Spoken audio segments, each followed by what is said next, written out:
What sparked your interest to get involved? With the League of Women Voters. Yeah. Why did I become involved? My father. Yeah. This people. Oh my goodness. What, I, I had to memorize the 13th, 14th, and 15th Amendment to the Constitution. Do you know what those amendments are? The 13th Amendment ends slavery. Yeah. The 14th Amendment gives us the right to be citizens. And the 15th Amendment gives the men, black men, the right to vote. Mm. Women, no, not yet.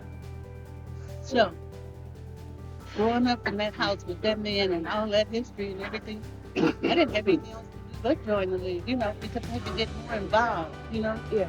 Knowing what people had to go through black people had to go through to vote. I mean, how they were being murdered. And I mean, a complete town in Oklahoma made up of black people was destroyed. Yeah. Because they were prosperous. And the white people were jealous. They had banks and grocery stores. They had department stores, everything. They just destroyed it, burned it up.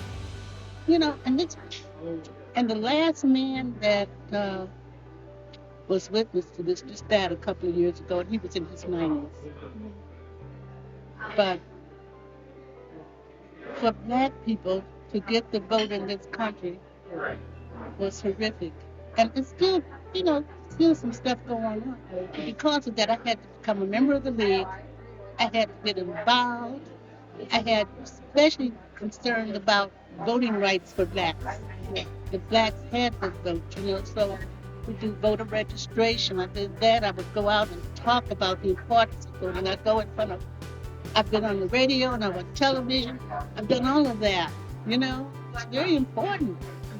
And I knew when I joined the league, that was what I was going to do. I knew I was going to be actively involved. I wasn't going to be just a member sitting like a pup on a lot.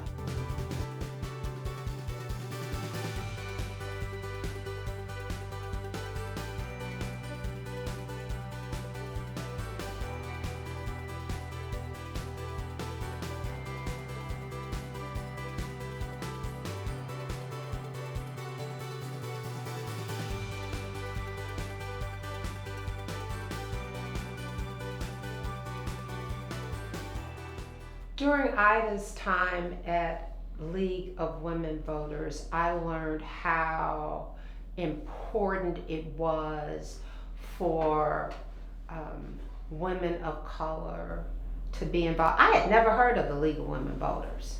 So the other thing Ida believed in was exposure was everything. So eradication of ignorance. So I learned about the league and her leadership, and I was just like, oh my God, she's fabulous.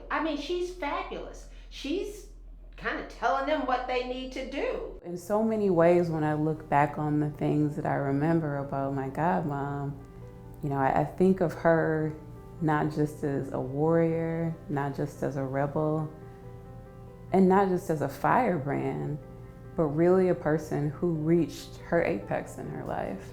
In every aspect of Ida's life, she was a warrior fighting for justice, for equality, to right social wrongs. She was fighting as a warrior, as a citizen, a warrior as a mom, a warrior as a friend, a warrior as a cousin. She was a warrior wherever she showed up.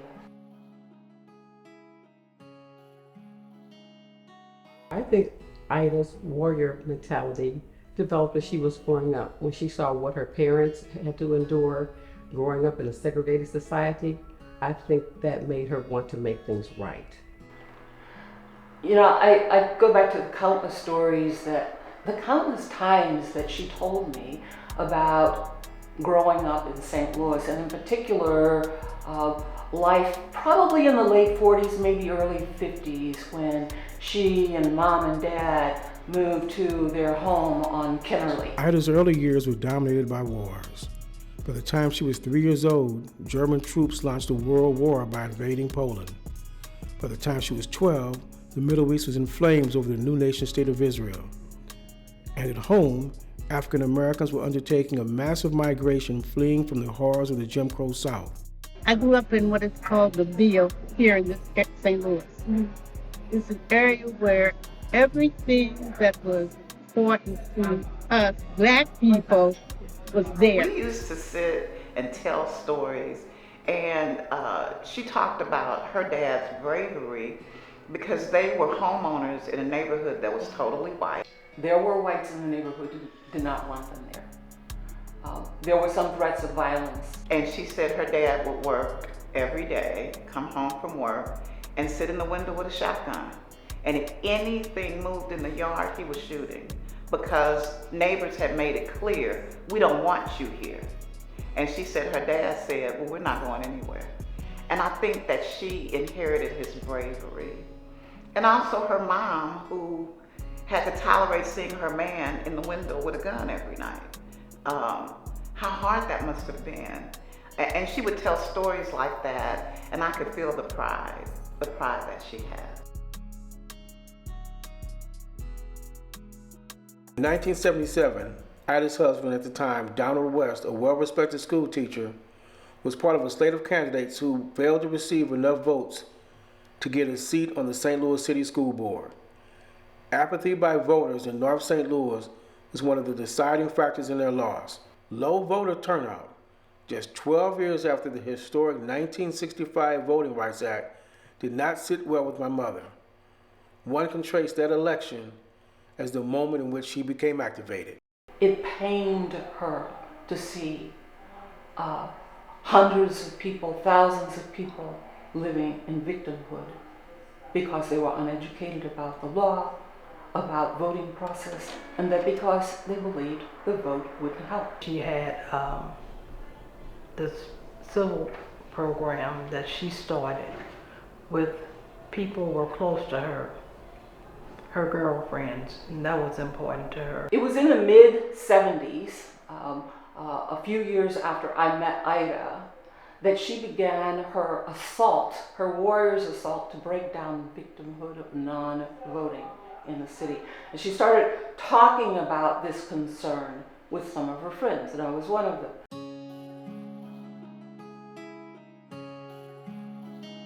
If my mother was activated by the 1977 school board election, the actions of the St. Louis Board of Election Commissioners under Jerry Wamser put her on a warpath. My mother's calling card was to produce epic voter registration efforts, especially in North St. Louis. She deputized ordinary citizens, many including myself, to register people to vote. When Wamser's commission took that power away from the League of Women Voters, he would become public enemy number one in the eyes of my mother. And she would wage a relentless campaign in the media, in the courts, and in the State House to overturn what she saw was a racist policy. Good morning. Good morning. These are observations and data. It is the responsibility of the St. Louis Board of Election Commissioners to oversee all elections and to ensure that all procedures in place be followed. Procedures were in place in November, they were not followed. It is imperative that those employed by the St. Louis Board of Election Commissioners realize the historical significance of each vote. Under the present organizational structure, the system can't possibly work effectively. It needs to be reviewed and changed.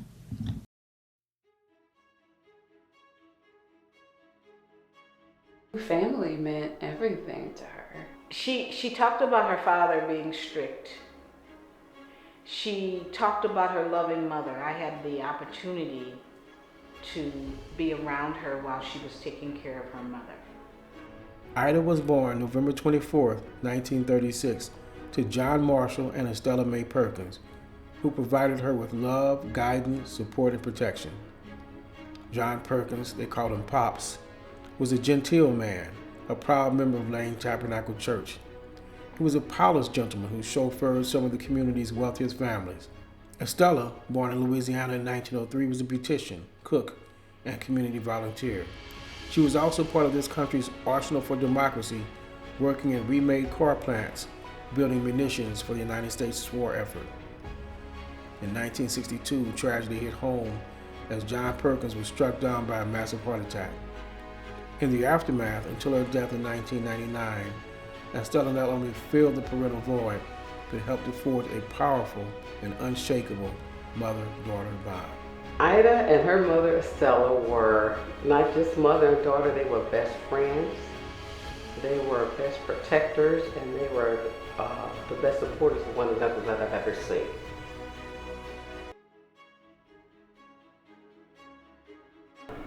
And I remember when Ida's mom died, she called me early in the morning and she said, "Yeah, my mom died this morning." I knew she was going to, because I know how the body works and how different functions were changing. I knew it was going to come soon.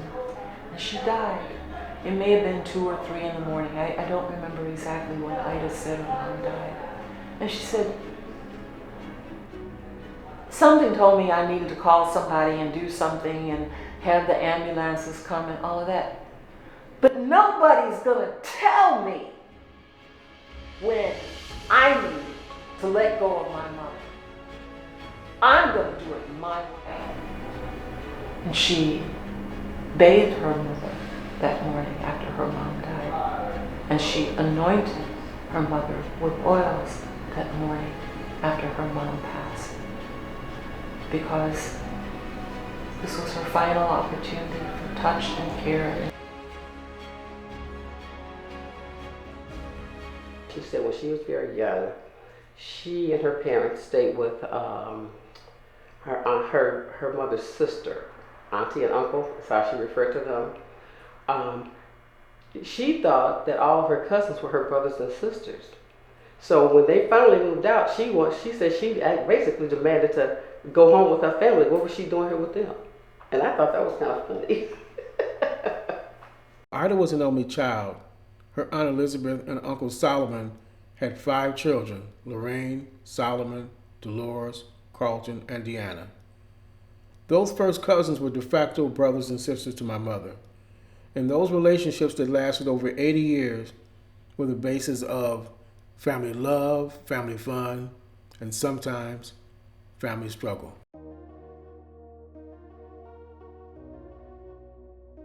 So my uncle and aunt were in their final stages, and the family, including my mother, were trying to determine what that would look like. So they made an agreement to financially support whatever it took to keep them in their home. And it worked out for a while, but then that agreement unraveled. The brothers and sisters fractured.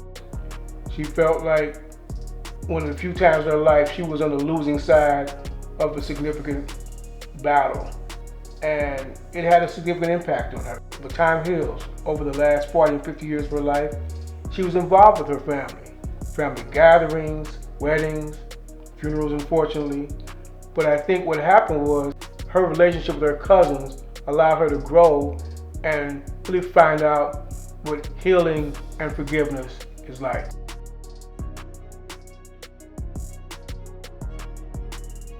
In the early 80s, Ida purchased her first home, a townhouse unit built by the development group Union Sarah. It was from her perch on Enright that she transformed from a single parent with community concerns to a neighborhood tour de force and became an integral part of an evolving community. The people in the 4400 block of Enright Street, that there's some card playing people. And I mean, you wouldn't believe before the World Marathon was even coined, we had a marathon of just card playing parties. It was National Night Out when we might start at 4 or 5 o'clock, and you might look up, it might be 1, 2 in the morning. We're still playing beer whistle with lights on and had the grill go on, people had cocktails going, and we served the children of the block, but then I guess after 8 or 9 o'clock, it became adult time. She was the catalyst in having us to, get up in the morning and walk, and we would walk through the Central West End. For anyone to get up at 6 o'clock in the morning and walk 3 miles, I mean, they're either crazy or they are just serious about life. And she was very serious about life. And then she would take me with her. She would show up in her Jeep. I'd hop in and I'd go walking 30 miles every morning, starting at 6 o'clock. And then we'd have a cup of coffee and a couple glasses of water, and then we would start our day.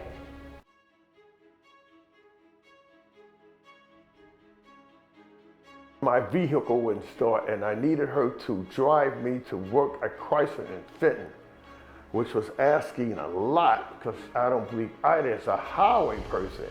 So I kind of convinced her that we'd be on the highway and right off, or I can even drive out and you can drive back.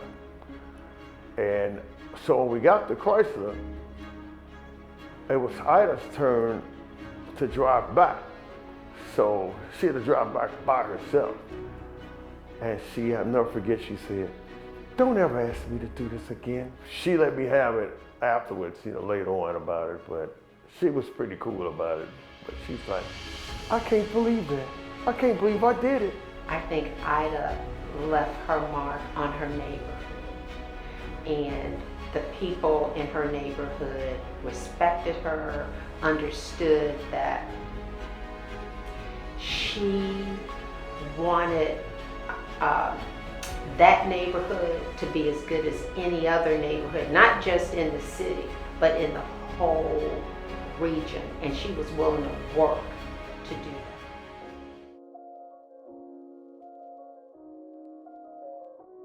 There was a city league and a county league, and we were volunteering there, doing something, probably collating reports or something, as we did in those days. And we hit it off immediately. I was this farm girl from Iowa that had lived in Chicago for 15 years and thought she knew everything. And Iowa was this little bitty black woman from St. Louis who was a physical therapist, and she knew everything too. And so we hit it off immediately. I met Ida the very first day I started working at the state hospital. So I was sitting in my office, and then walks this little short woman and walks up to me. I'd never seen her before. She said, "Well, who are you?" She was head of physical therapy at State Hospital at that time, and I was a researcher there with the Institute of Psychiatry. But we were in different parts of the institution, different floors, and I had never met her. But one day, one of our mutual immigrant friends, a Buddhist warrior from Sri Lanka named Don De Silva, said to me, as he was spending a little bit of time visiting with me one day at lunch, "You must meet Ida. Do you know Ida? You have to meet her. She's head of physical therapy here." It was noon and she was holding court surrounded by her followers, which included, yes, Helen was there and maybe Don was part of that group. I think perhaps Warren Thompson, who was the president of State Hospital, he may have been in that audience as well, holding court. And Don said, "Ida, I want you to meet someone." And Ida looked up from what she was doing. I think I was interrupting something very important. And she says, in Ida's warm way, "Who are you?" Who is that little bitty woman? What? Who is she? What is she? And why is she rolling up on me?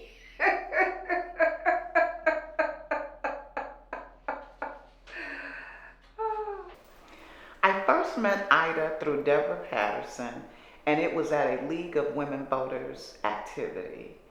And my first impression was that she was such a focused person. Her energy was very focused. She was very specific and clear, and she didn't use a lot of words, which I really liked, because so many people go on and on. Not Ida. She was succinct. And that was my first impression, that she was succinct, focused, and very, very bright.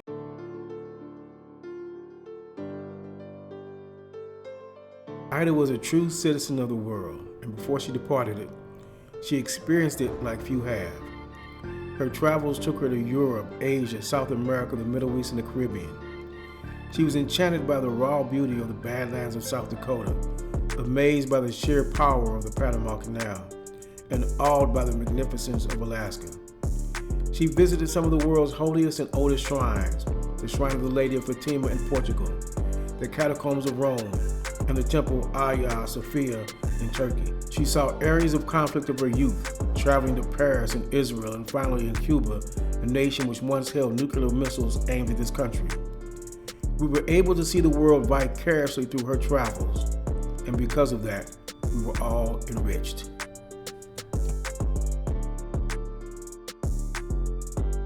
My mother was a staunch supporter of Israel. As I mentioned before, she was 12 years old when their nation was founded. I recall being young in 1967 and 1973 when Israel survived invasion from their Arab neighbors. And my mother was just, you would think she would, if she could, she would take up arms for support. And then one of the last trips she took was to Israel. And I remember when she came back, she talked about that experience, but the one thing she talked about the most was what she saw and what she took as Palestinian suffering. And one of the things that I miss most about my mother is we talk politics and we talk about everything. And it would be very interesting to see, given the current state of affairs in the Middle East, what she would think about the relationship between Israel and Palestine. Travel was important to Ida because she loved history. You know, Ida had basically traveled almost all over the world. She'd been to Turkey, Ireland, a lot of different places. She told me that there was a teacher that she had. I don't know who the teacher was. It was a woman teacher that told her that she was a citizen of the world. So she wanted to see the world because she believed she was a part of it. Traveling was important to Ida because she is such a citizen of the universe. She's not a St. Louisan or a Midwesterner or a Mid-Southerner as we really are. She really belonged to the world. And so seeing other people, being in other cultures, trying other food, wearing other clothes, just was natural to her.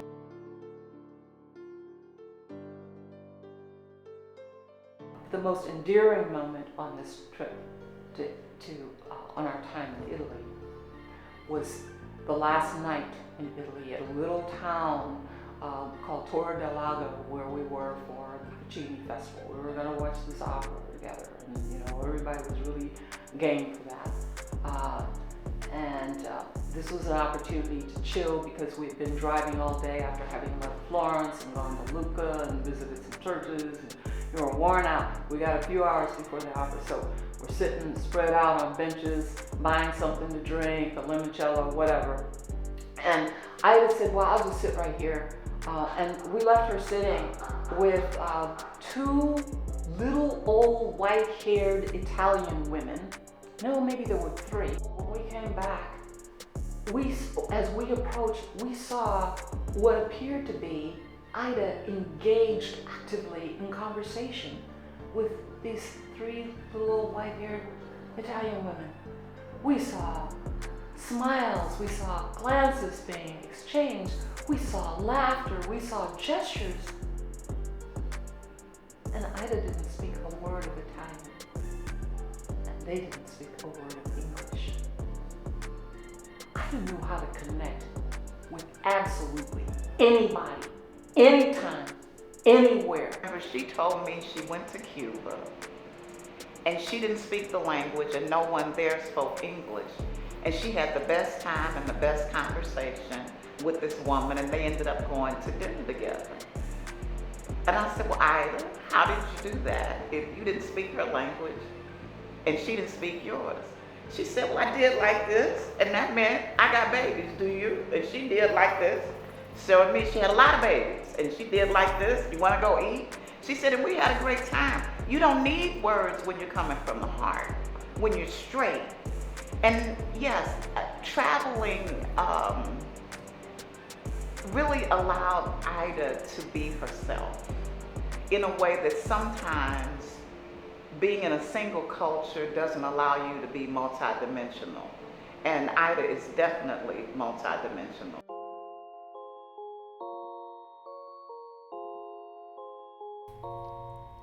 As my mother's role in the community widened, she began to develop relationships with a cadre of younger women who were asserting themselves and taking leadership positions in the community in their own right.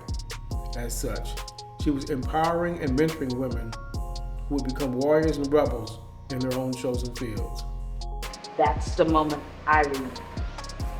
When she left the presidency after 6 years, she asked me to step up, to get on the board of directors, and to become president of the League of Women Voters. I realized that we would be friends after our first encounter, where she was a picketer, and she knew I was young and inexperienced, and basically I was a little frightened, and she eased the way for me, and always, every time I moved jobs, I talked to Ida about being scared, because I was scared, because it was something I didn't know, and she helped me be fearless. She even got me as a young, right out of college student, appointed to be on a committee with the Missouri Sewer District. For me being a younger, kind of different at the time, Black girl, I couldn't have asked for a better role model than my godmother.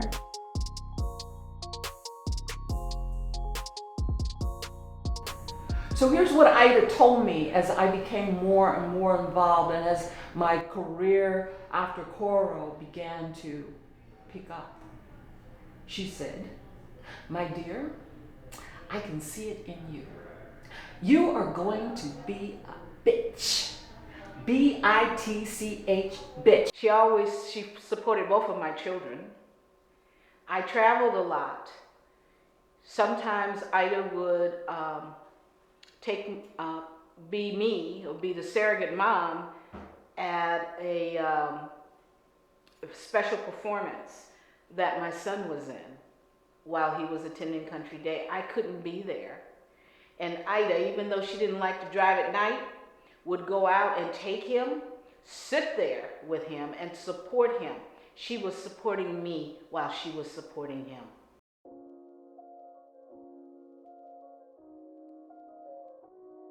One evening, I saw Ida at the grocery store, and she said, "You look sad. What's wrong?" I said, "I really am sad. Nothing's going right in my life. I don't know how to make it better. I'm frustrated. I'm angry. I'm alone. I'm sad." And she said, "Well, come home with me." And I said, "Really?" She said, "Yeah." So I went home with Ida, and I think I ended up staying 3 days. And she said, "Now tell me all your problems, the big to the little." And I must have talked 11 hours. And I told her everything that was hurting me. And she said, "Okay, now we're going to pray over it. And then we're going to get a plan. And we're going to fix it."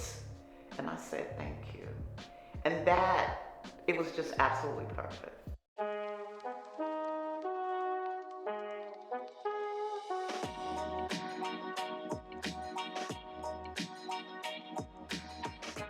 From June 20th, 1959 to March 1st, 2021, a span of 22,536 days, my mother and I shared common space on this planet together. 240 more days if you counted the 8 months she carried me. It was a relationship that covered 62 years, filled with all the emotions and feelings that come from a parent and child relationship. She once said, "I rebelled against her at age 2. Knowing her own rebellious spirit, I often thought, this is pretty rich." Her vision for me was to expose me, to challenge me, and to push me so that I would become a strong, independent person. It was a great journey filled with wonderment, fun, adventures, misadventures, but ultimately trust and love. She loved you, Philip. She talked about you, Philip, all the time. What she wanted most from Philip was to cultivate his curiosity. My mother was clear-eyed on who she was, but she was also just as clear-eyed on who my father was. Her attraction to him was his brilliance.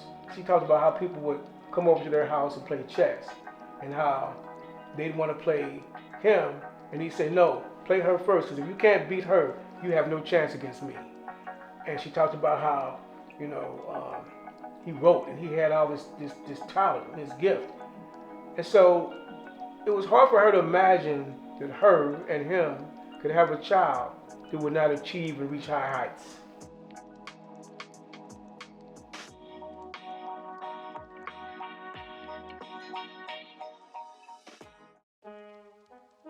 It was a boarding school, and it was one of the best schools in the metropolitan area.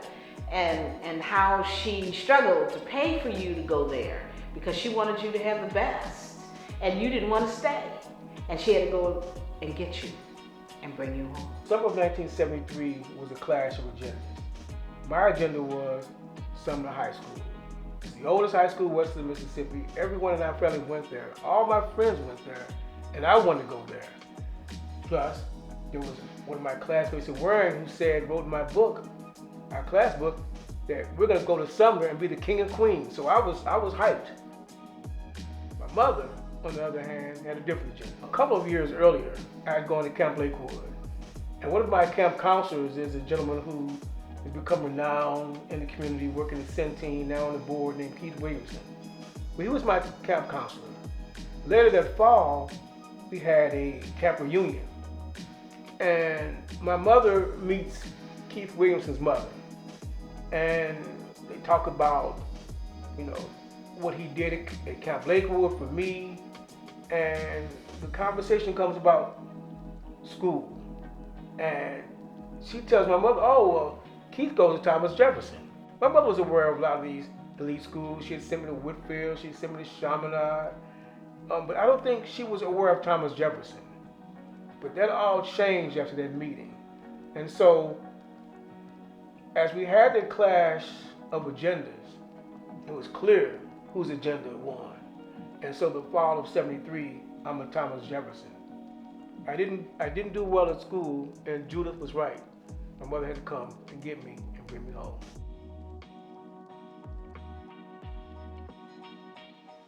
St. Louis University has a program called the Summer Institute.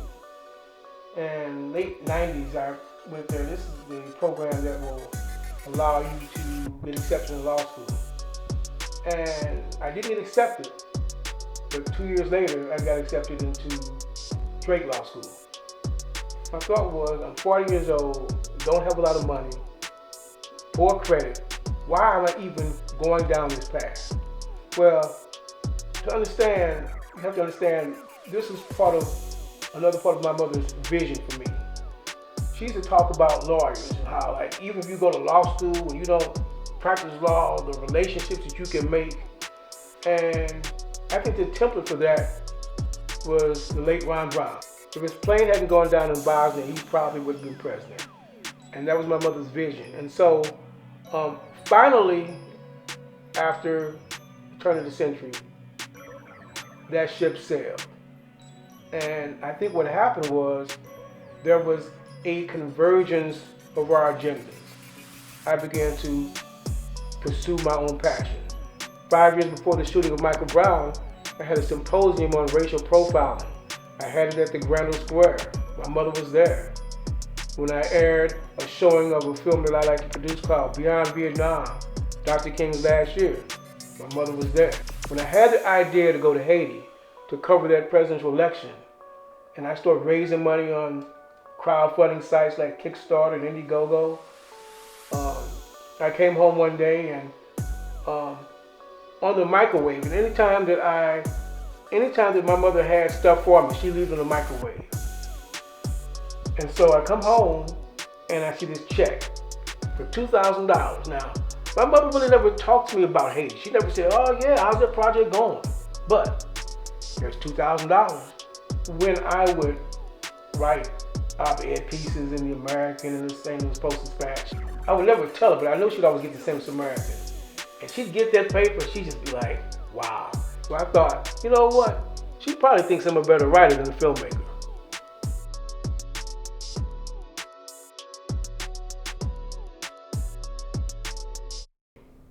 And I tell you, when he met his bride, that just delighted Ida, and so that made us all happy because she said, Philip has found the right woman, and she loves him, and he loves her. She so wanted Philip to have a mate, a partner, and he and his bride made Ida very, very happy. One of the things my mother would always ask me is about being married.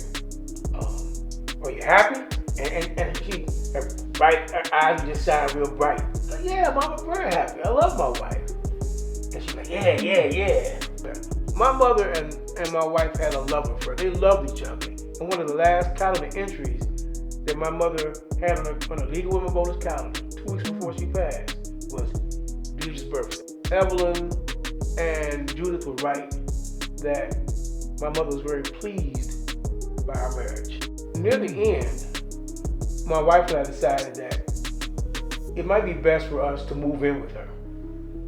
Because I knew she wasn't leaving that house. We thought it was going to be a tough conversation because it had come up before in the past, and she wasn't too open to it. And so, but as she began to decline, we realized that was no longer an option.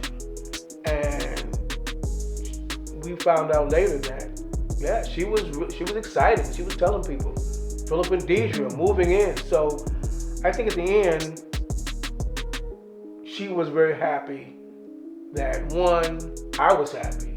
And she was happy also because, two, she knew that we, Deidre and I, would take care of her.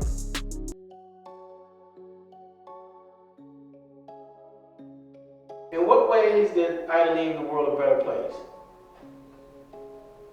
She left a mark on me to continue for as long as I can. She left the world a better place because we got the opportunity to become voter registrars. We lobbied together for Motor Voter, that passed. We lobbied for universal health care, which did not pass, but we did get increased health care. She left the world a better place because she cared. Her energy, what she left, her teachings, how she inspired people. People knew if they followed her legacy, whether it was in mental health or voter registration, they had to do a great job. She wouldn't have to worry about if you did a great job. You knew you were or had to do a great job because you was representing Ida. Ida left the world a better place because of her involvement with the League of Women Voters. I think she left a mark, a huge mark on that organization, and opened their eyes to what they needed to do in order to not just serve part of the community, but the whole community. Ida worked in the League of Women Voters for 50 years. That was a long, protracted struggle. Change didn't come overnight. And from being in the league, just thinking about when I first started, and we were meeting at the homes of these women on Portland Place. They were in the Chase apartments, in the ABC apartments. From that to black women being, 2 black women succeeding her as president, and one having a 2-term tenure as president, holding chairmanships of offices, being consulted, to now where the League of Women Voters nationally has an outreach to get women of color and be involved in the league. They have posters in the league that say Black Lives Matter in voting. And to know that Ida had a very strong presence in that process.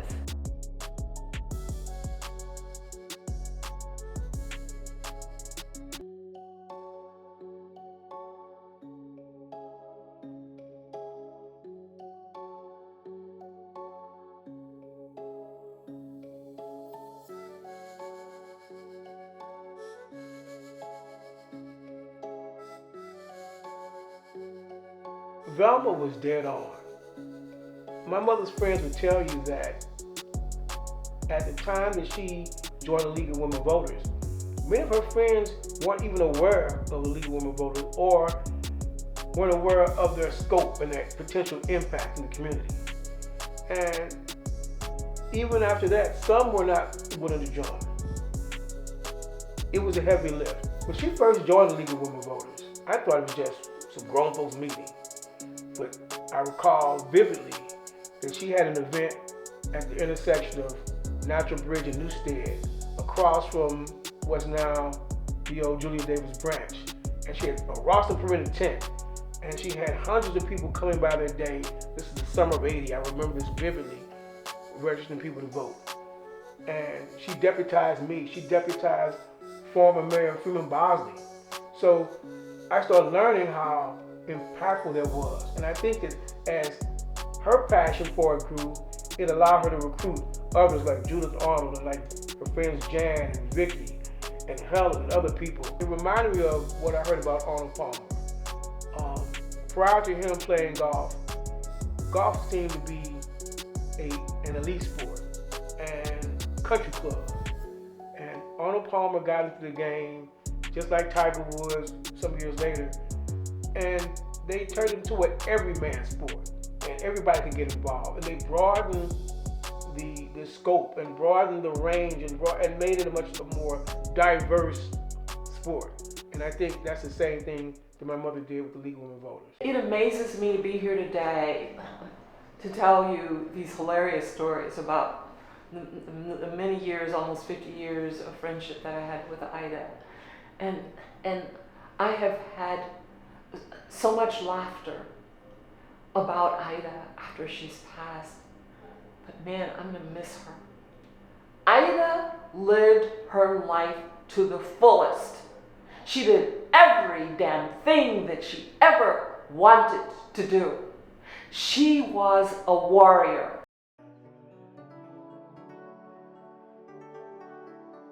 You know how some people say, I wish I could do this, I wish I could do that. I think that she pretty much done all she could and what she wanted to do. And I felt that when the angels was dispatched,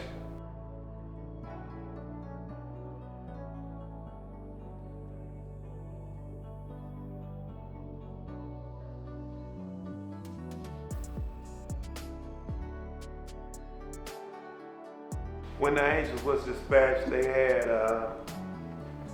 some other helpers up there to help them straighten a few things out.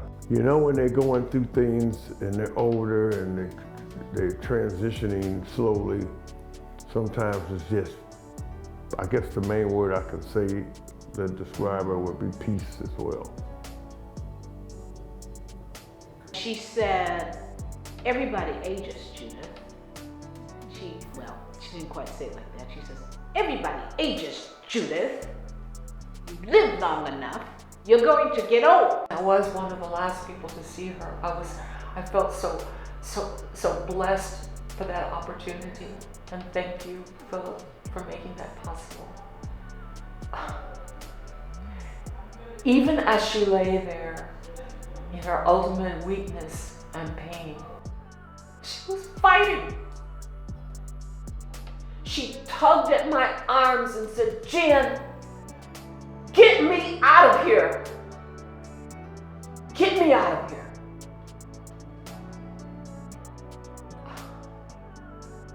I tried to think that I couldn't. And I told her, you know, Ida, I think that would get both of us in trouble. I want to do it, but I think we'd both be in trouble for that.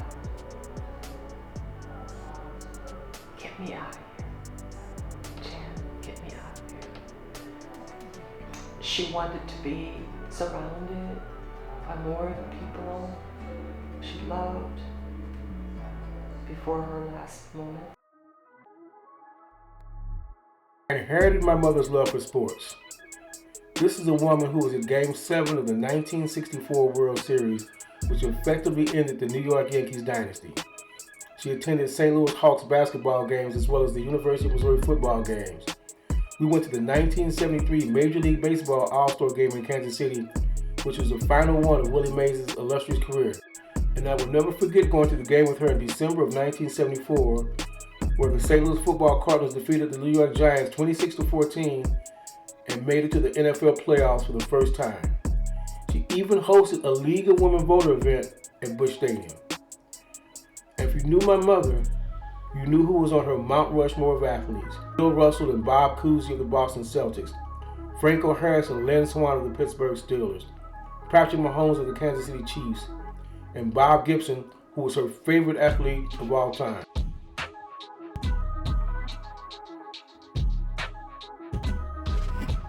Thanksgiving in 1971, the game of the century, and we would always have Thanksgiving over my uncle's house. And this particular Thanksgiving, this is a barn-burner game going back and forth. And my mother and I held up Thanksgiving dinner in 1971 to watch the end of that game. Now, 6 weeks later, my team, Nebraska, is playing Alabama, coached by the legendary Bear Bryant in the Orange Bowl. Both teams are 12-0. And we're sitting there on Kennedy, January 1st, 1972, watching the game. And my team, Nebraska, is just blowing Alabama off the field. And it's halftime. They're winning something like 28-0. And I'm a sympathetic 12-year-old. And I told my mother, I feel sorry for Alabama. And my mother's head snapped around like an owl and said, never feel sorry for your enemies. I'm like, it's just a game. But I think that when people talk about her being a warrior and that fierceness and what Ida called firebrand, that's where it came from.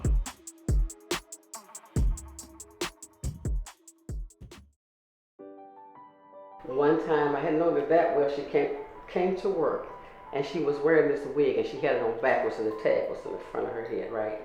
So I said, I don't want to be, I want to insult you or anything like that, but you got that wig on backwards. And she said, I do, and she just took the tag and switched it around just like that in front of me, and that was that. That's when I knew we would be good friends. And we would go to Chicago to see Jackie because Ida loved her red beans and rice. Because Jackie is an excellent cook. So we'd go there to get red beans and rice, and Ida would just be in heaven. She'd take a bite. That's how much she loved red beans and rice. I have a story about Ida. Ida decided she needed a dog in her condominium. The dog's name was Maxie. So you just drumming up all kinds of things. Maxie was about as big as Ida was. We would take Maxie to the park. Now, I'm not a dog lover. I'm not an animal lover at all. But I would, if I wanted to be with Ida, I had to take it Maxie too. So Ida, Maxie, and I would go to the park. One day, I did not go. I saw Ida in Forest Park on a Saturday morning, and I didn't know it was Ida. I saw this petite woman walking this really huge dog. Maxie got loose. And the dog decided to run. And this woman tried to stop the dog from running. And Ida went running after her to catch her. And Maxie drug Ida. So the dog ran circles around the woman, wrapped her in the leash till the woman fell to the ground. So I'm walking and I look and I'm thinking, that's Ida. So I went over, I said, Ida, are you okay? She said, will you please help me unwind this dog? And the dog was happy and dancing all over Ida. She's on the ground wrapped up in the leash. And whenever I see people whose dog is walking them, it makes me think of Ida and it makes me laugh. Breakfast with Santa. Breakfast with Santa, it was either at, it may have been at Famous, it may have been at Sticks, I forget which store it was downtown, one of the big downtown department stores. We, Vicky, a bunch of Ida's friends and relatives, we took all of our kids to Breakfast with Santa's as a group, and she would remind us every single year, okay, gotta get a Breakfast with Santa tickets. All right, it's on this date, we're gonna go. Okay, you make sure you're there, get the kids there. And we all took our kids to Breakfast with Santa for as long as you can imagine.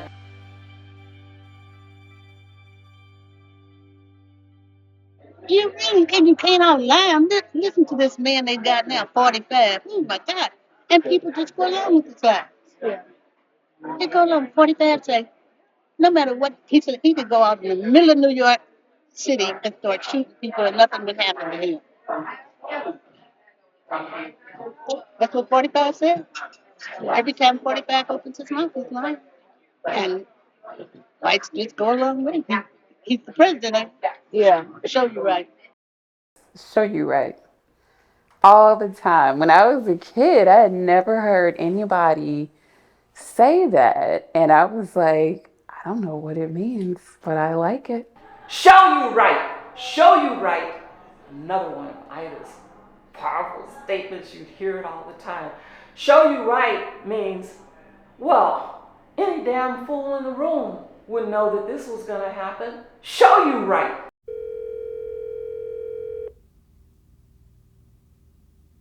At the sound of the beat, speak. I'm trying to think if it was a different one. But that was pretty much at the sound of the beat, speak.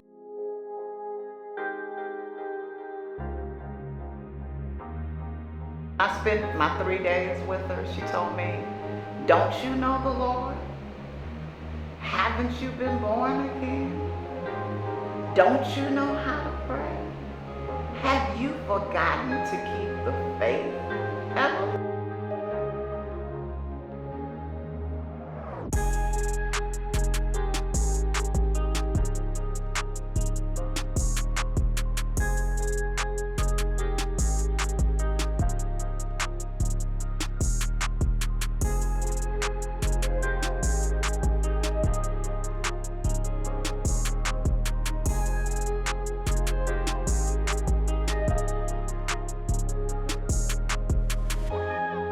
What was your very first impression of her?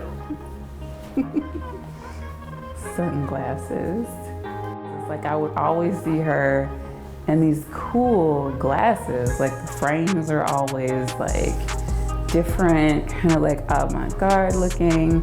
And then it was just like shades, you know? So that was something that like I'll always remember and I always think about with her is the tinted glasses. Her sales pitch was that there is power for us as Black people in voting. And she wanted to educate people to how much power there is in voting. Because so many people just think, oh, that, you know, I don't vote because it doesn't apply to me. But Ida wanted them to see how it applied to them, how it applies to everyday lives. And that's why she kind of recruited me when she talked about educating.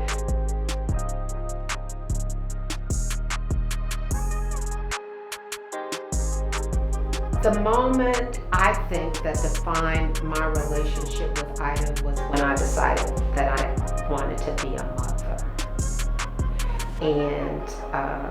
And once again, I was afraid, and she talked me down and talked me through it.